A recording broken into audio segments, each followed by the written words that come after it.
What is up, everybody? I'm No Lux Given, and today we're going to be taking a look at a game of Storybook Brawl where I grabbed 4 XP in just one turn. And it's going to be on Phoenix Angel, which is obviously a really powerful hero to get XP on. Just a really powerful hero in general, though, and that power is also going to help justify picking up some of that XP. They're going to complement each other in a nice little way. We've got an interesting decision to make on turn 2 because I'm probably going to pick up this for glory.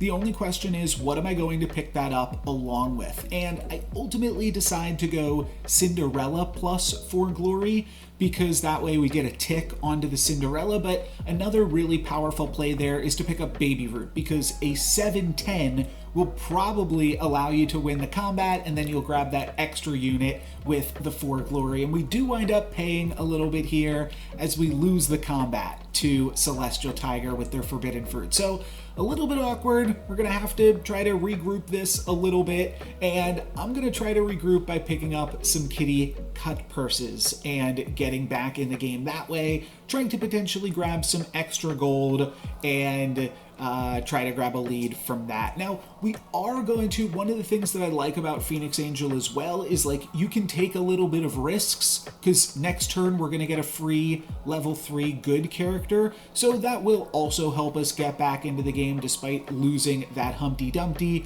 and despite losing this combat as well and taking a little bit more damage. But then we get a stag right off the top. That is an excellent pickup. And we also get to triple this kitty cut purse. And there's a few options here. Locked chest, really strong. Could find crystal ball, could find treasure map. Secret stash could help us. We've already lost a few combats. We might need some more gold to help us get back into the game. But also, Jack's Jumping Beans, when it's like a 1 in 4 chance to land on this kitty cut purse, I thought that was a pretty good pickup. And if we can just grab the 2 extra gold from that one time, it will already be better than picking up the secret stash, or about on par, but it's also going to give us +4/+4 each turn, which should also help save us some health. And unfortunately, on this first combat, Baby Dragon attacks right into my kitty cut purse, so that's a little bit annoying, but the free stag that we picked up from Phoenix Angel does allow us to stay alive with that sleeping princess, so I'll take it. I do look at some other lineups here, potentially like a Mad Mim or something like that. Ultimately, just going to wind up picking up Romeo and then rolling and locking onto this shop. We're going to have 7 gold next turn, more if we slay with the kitty cut purse, but 7 gold next turn. That will allow us to wake up Sleeping Princess, pick up Romeo, that'll be a pair, and then we might even be strong enough to just start playing Prized Pig. So I like a lot of what this shop has to offer. This is an easy lock, and hopefully we can have an easier combat. And I do believe that this combat starts to turn some things around for us right now, because I think we get the Jumping Beans right on that kitty cut purse, and we get the stag attack, so a 9/9 kitty cut purse. That's going to allow us to grab some extra bonus gold from this turn. It only got 1 attack in there, so we only have 2 bonus gold, but that's going to allow us to either just pick up another kitty cut purse. We could do that right now, but ultimately I'm going to use that extra gold to roll and then cast a magic research on kitty cut purse. That will activate Cinderella, and from here we got to take Skipping Stone. That's obviously insane, and we know we're going to get 4 XP in one turn, so we're going to need the Skipping Stone to be able to do that, of course. And I think this is a really strong board here now as well. We've got the Awakened Princess. That's a big power spike. And I'm also putting the Prized Pig behind the stag, so that way maybe we'll be able to keep that alive just a little bit easier and grab some additional gold going into 4.0. But ultimately, I think that we've got a lot of really strong stuff going on. We've got a pair of Romeos. So if we can find a Juliet off of the Phoenix Angel hero power or otherwise, that is also going to be good. It looks like the Jumping Beans went on to kitty cut purse yet again, and this time it's going to allow us to double slay in one turn. So pretty great stuff. We've got 12 gold now for this turn, and now we get to triple up on the Romeo. That's pretty fantastic. I did mention treasure map earlier on, though I don't think we want to take it here. I think we just want to grab one of the other two treasures to make use of the skipping stone as quickly as possible, because treasure map would make that a little bit awkward. I'm going to wind up picking up the white stag here, just another pair, trying to pair off as many things as possible. And in this shop, we don't actually have a great shard target here, but I'm going to shard the friendly spirit just in case, it turns into the monster book, which we already have another copy of in the shop. I thought that was a pretty sweet moment, and definitely a pretty lucky moment here as well. But now I'm going to lock onto that monster book, and then we'll have a pair of monster books and a pair of white stags to potentially activate this Skip's puzzle rune, or Skip's skipping stone, whatever it's called right now. Let's see how we're doing. We've got a 6-9 pig and a 5-5 kitty cut purse. That's going to be able to slay, and our pig is also going to stick around. So we've got 4 bonus gold again this turn. Pretty nice stuff. We will pick up the monster book, and then here's where we get to do it. We'll pick up a pair of prized pigs. That will allow us to replace the skipping stone and become level 5. And then we'll also pick up the Wish Upon a Star. And we're also really strong right now. We're also Phoenix Angel, so hitting 5.0 gives us a free Robin Hood, which is the best possible unit that you can pick up on level 5 as Phoenix Angel.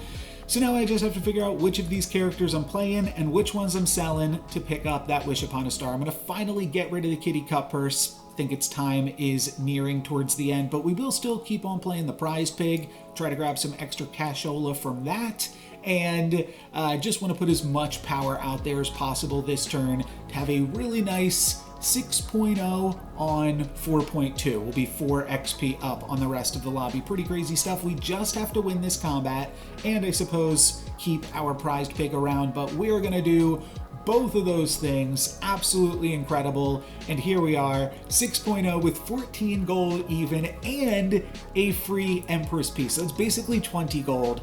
And of course, the rest of the lobby still on 4.2. I'm going to pick up a white stag, again, kind of looking for that treasure map, kind of longing for that treasure map that we had to pass up on. And we don't find it, but that's okay. I'm going to pick up a sting and toss the Jack's jumping beans. Sting does have some potential synergies with some things we might work with down the line. For right now, a little bit awkward. We can't really make use of the Empress P because we don't have any support characters yet. I am going to pick up another Robin Hood. It just goes so well in a number of different comps, but also there's some really good tier 5 treasures that we could potentially be building into. And then I find a Boomhilda. It's a Boomhilda plus a pair of Baba Yagas. But just being able to find any supports is definitely at least worth considering. I don't wind up locking onto it there though, and I think I'm partially looking for Good Boy as well as Lancelot and Hercules to potentially also build into some treasures and give us a sense of direction. But Boomhilda, I think you certainly could have locked onto there. And when I see it in the shop on this next turn, I do wind up picking it up eventually, just to find some supports for Empress P. I'm going to grab onto that. We've got a lot of ranged characters now, hard to even find the places to put them all.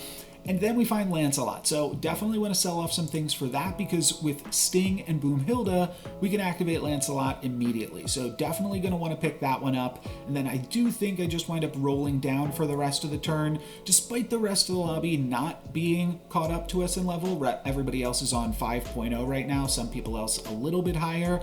I think that Lightning Dragon, River Wish Mermaid, probably a little bit too slow at this point in the game, but I am more than happy to lock onto a Good Boy and a Hercules. Those were the two other units that I named that I would be on the lookout for, and we'll be able to activate Hercules super quick as well, being able to put a Good Boy in slot number 1. That'll have a ton of stats, plus we'll give it the fancy pants, and then all of those stats will also go on to Hercules. So looking pretty good. I think that we are set up quite well now. We're going to take out the Fates here. They've got a treasure map and a crystal ball, but also no life points left after we're done with them. So now we will get a tier 5 treasure. Was really hoping for Hand of Midas there. Also would have really liked Staff of the Old Toad, but Horn of Olympus, also a pretty strong one. We have the Empress P. We just don't have support characters just yet, but this will definitely push me a little bit more in that direction as well. So just going to sell off a few more things so that way we've got room for Hercules, and then we will roll down looking for supports, looking for Empress Ps, looking for good boys. We could also pick up this Merlin's Test. I think that that's fine. But with the Boomhilda plus the... Yeah, actually, I'm like debating even still picking up the Merlin's Test potentially.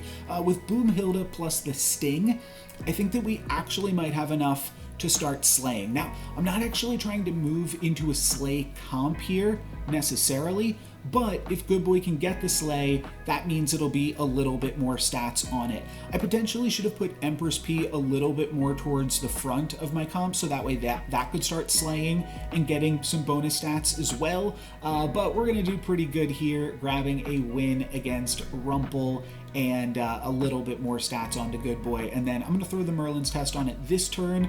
That way it can just have a little bit more likelihood of slaying. And when we add Boomhilda to the mix as well, that's going to put Good Boy up to almost 40 attack, which is pretty strong.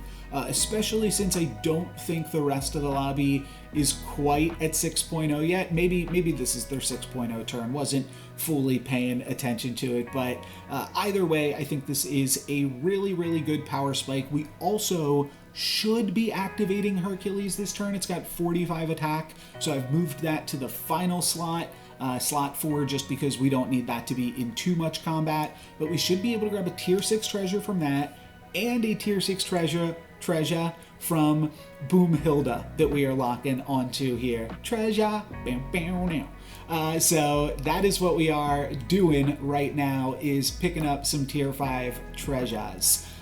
Baby Dragon going to take out one of the Boomhildas before Empress P gets in, though I do believe Empress P got the slay, and Hercules gives us the treasure here. So pretty nice stuff. Yeah, that was 5.2. Horde Dragon was still on 5.2. I didn't know if they had purchased some XP or not, but we take them out before their 6.0 turn, and then we're the Horde Dragon now. We get to pick up Pandora's Box for a tier 7 treasure and another tier 6 treasure to add to the board, and I think we can probably toss the Sting at this point. We've just kind of been upgrading. It was Jumping Beans into Sting into Singing Sword, and we're gonna upgrade that one more time, even that Singing Sword.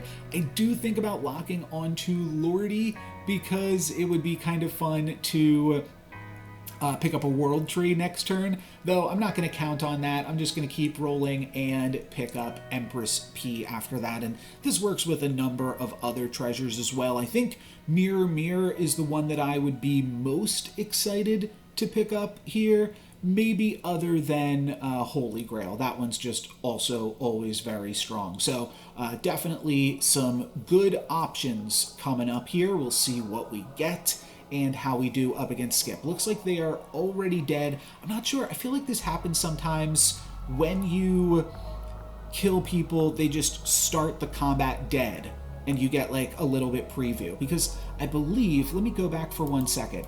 I believe that this Skip was at 8 health. Maybe we just don't even get to see that. Either way, who cares? Let's jump in. Oh, I guess I'm missing this treasure reveal here. Kind of, well, it's not an exciting one here anyways. We're gonna upgrade the Singing Sword into Magic Sword plus 100. I'll pick up some Hermes Beans, so that way we are attacking with that Good Boy first. I don't think that this is like a super powerful treasure here, and it probably means that I didn't have to pick up Boomhilda, to be totally honest, because we've got enough attack on everything. But I did still want another support character, whatever it was, just to make use of our horn. And now our Good Boy is definitely slaying with this River Wish Mermaid. So that's looking good, and that'll provide some additional stats across the board. So that's always nice. Going to lock onto another Good Boy here, and then I'm also locking onto a Masquerade Ball to potentially see more Good Boys, more Empress Ps. If we can triple some of those, find some more tier 6 treasures, that will obviously be pretty nice. Like I said, we can cut the Singing Swords at this point, I think, because we definitely have more than enough attack from that slot 1 Good Boy. So Unfortunately, in this combat, a Doom Breath, my opponent got the first attack, and Doom Breath took out all of my support characters. So we actually lose a little bit of health there, but down to 20. Like, we were still very, very healthy in this lobby. So not really a huge deal. Not going to wind up picking up any Echo Woods. I'm just going to keep on rolling down. But we can afford to take a little bit of hits. We were still at 31 health because we just had such an incredible lead this game. So I'll take a little bit more damage, not going to phase us too much. And I think we should be able to turn some things around when these good boys do get to attack first and we don't get totally disrupted here. So that is going to be pretty nice for us. We see my opponent with a pretty similar comp, though we just have massive Boom Hildas by the end of it. Boom Hilda one-shots in Echo Wood.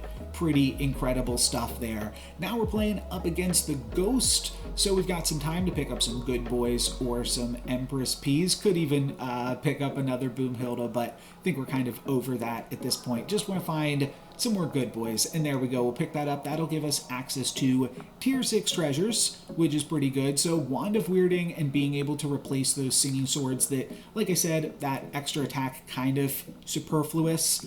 We don't really need it. I think we will play it like this. And gonna do something a little bit cheeky here. We're going to Merlin's Test while we're up against the Ghost because we should be winning this combat. And I'm also gonna play the Prized Pig up against the Ghost. Why not? Grab 2 extra gold. We picked up that Prized Pig when we were locking for Good Boy the other turn, so pretty cheeky to be able to still make use of that here, I thought. Some pretty nice stuff. It was a double Merlin's Test cast as well, so it's +8/+8 on an upgraded Good Boy. That's a ton of stats. It's going to be really good, enough that we should be okay with just frontlining a Boom Hilda. And that's going to get attacked into, but that is totally fine. The important thing is Good Boy still slays. This Empress P is even still going to slay, and then we do still win the combat. We might not walk out of there with a Prized Pig. That was asking for a little bit too much, but we will still walk away with a pretty clean victory there. Now, for the real opponents, I'm going to shift my Boom Hilda back into the back line, and we'll see what else we can pick up on this turn. Some more Jumping Beans could be good. Hermes Magic Beans. That's right, the Jumping Beans is the treasure. Hermes Magic Beans is the spell. Another Boom Hilda. That one I don't think that we need necessarily. Doing the math, seeing if I can pick up the Knighthood this turn, but don't quite have enough. I will go for a Masquerade Ball, and we briefly, if you could see it there, had an Empress P in the shop, but unfortunately we were not able to pick it up. But we are slaying. This is kind of a slay, this comp. So I think that we could get away with picking up a Jormungand. Now, I don't want that to probably be in my comp forever, but we have some pretty strong opponents in this lobby, so I do want to make sure I'm at least improving my board somewhat, and adding a Jormungand to it I think will add a little bit of power that could help us stay alive here. Good Boy's going to get attacked into, but then Empress P is going to double slay, and my second Empress P also going to be able to double slay. So that puts Jormungand up to 100, allows it to survive and then trade with the Spellweaver. It was a pretty good value for 1 turn's worth of combat, and now we'll let my supports finish out the fight here. It looks like they're going to do quite all right, and we'll take Sharon out and move on to the finals. We do have Wand of Weirding, which is a really good treasure to have in the final stages of this game. Though here we get the chance to Knighthood and Empress P, and that's a little bit too much for me to pass up on, so I'm just going to do that this turn and not really make use of the Wand of Weirding, but still that can be an incredible power spike. We're also now slaying more with the Empress P, though it's not really going to matter. My opponent has a Doom Breath that attacks into my Jormungand. This opponent, I want to say, also had a Doom Breath last time we fought against them. We just didn't see it because Good Boy attacked into it immediately, and I didn't notice it. So, yeah, totally, the Doom Breath is good against us, and it's going to continue to be really strong here, but we do get to pick up another Empress P and another Good Boy this turn, which I think is a pretty strong power spike. So I'm gonna go ahead and pick up that Good Boy, and then I notice right before the shop is up that I should be locking onto that Evil Twin, because I almost forgot about the Wand of Weirding. I wasn't really making use of it, but Wand of Weirding plus Good Boy gives us 2 more Good Boys. That'll give us another upgraded Good Boy, if we don't take my opponent out this turn. And we don't. We put them down to 1. So very, very close stuff, but now we get to grab another upgraded good boy and another tier 6 treasure. So we could even replace this Wand of Weirding one more time with a Mimic Chest for Magic Sword plus 100 or Spear of Achilles. I think that either of these are honestly pretty good options, but Spear probably a little bit better, all things considered. At this point, I'm kind of just looking for another Empress P. I think that that's one of the better things that we could add to the board, though Court Wizard, also pretty good. I don't really need this River Wish Mermaid anymore. I'm not actually trying to slay at this point of the game. There's only a few more combats, so even the stats that you get from it aren't that great. But Court Wizard, almost grabbed the monster book there by mistake, but Court Wizard is really good because we get to throw a ton of extra attack on it thanks to our good boys, our upgraded good boys, and then it'll grab some bonus attacks from my opponents whenever they attack into my Empress P's. Now, we do still have to watch out because Doom Breath could spell disaster for us, and it totally does. Doom Breath gets the best possible attack there, takes out both of my Boomhildas, and yeah, we wind up losing this combat, taking 10 damage, going down to 10. Not the best thing in the world, and this is actually a pretty close game here, all things considered, to end it out. I'm eyeing up a good boy in the shop, but ultimately I think this is the comp that I want to play, and I just want to hope that my opponent's Doom Breath doesn't go well, and also kind of want to find another Empress P. So I wind up rolling, picking up another Empress P to end off the game, and I tossed the Spear, though I think that was a mistake. I think that I actually could have just tossed the Horn here, because the good boy doesn't really need the support from the Boomhildas, and I would actually much rather keep the Phoenix Feather and the Spear, I think, if we're actually thinking about it just a little bit more. I'm going to wind up casting a Magic Research here, and things are a little bit tricky. What I'm basically trying to figure out right now, because right now we've got an evil good boy in the Phoenix Feather slot, which isn't actually great for us. However, Doom Breath hits the best possible roll for us and actually potentially wins us this combat. Doom Breath attacks into my Empress P, which buffs up my Boomhilda, and that Boomhilda is still getting a buff because I kept the Horn of Olympus. So Boomhilda goes up to 230 attack, and now Boomhilda is my Phoenix Feathered unit, and I don't have to worry about my evil good boy respawning, which ultimately I did decide I would be okay with. My evil good boy would respawn, it wouldn't give itself the buff, but it would still be a whole bunch of stats on everything else. So I was okay with it. However, what we actually get to do now is even better, because once Evil Good Boy dies, now my Empress P is my highest attack unit. So now that gets to respawn and give me just an absolutely massive, massive Boomhilda. Doesn't even come close to the Echo Wood, and we get to grab the win there. Really, really sweet stuff. I thought this game was a lot of fun, even after finding that 4 XP turn, but obviously, after we did that, we were able to put together some really, really powerful comps here. That is going to be it for me today. Thank you guys very much for watching. I'm No Lex Given. Peace.